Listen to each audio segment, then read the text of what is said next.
tell us, what is epilepsy? Epilepsy is a very common medical condition where people have a tendency to have seizures. Now, a seizure is just, in medical terms, a high voltage burst of electrical energy in the brain, but it depends on where it is in the brain, what you'll see with a seizure. So if it's the whole brain at once, it can either just be a little blink, a little stop in activity, a little lack of kind of being there for a second, or it can be a whole body convulsion, and that's what most people think of when they think of a seizure.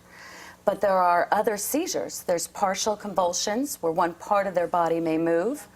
There's myoclonic jerks. There's spells where people just fall. And then there's spells that are from one part of the brain where only one part of the brain's affected, and so you might smell something, or might just not look right, maybe talk, but not be making any sense.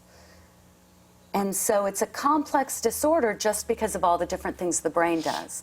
But the simple part of epilepsy is it's a tendency to have seizures. Wow. So just because you would have a seizure doesn't mean you have epilepsy?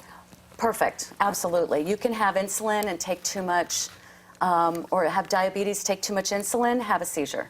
Okay. You can faint, have a seizure. So you can have a seizure without having epilepsy. Epilepsy is the tendency to have the seizures.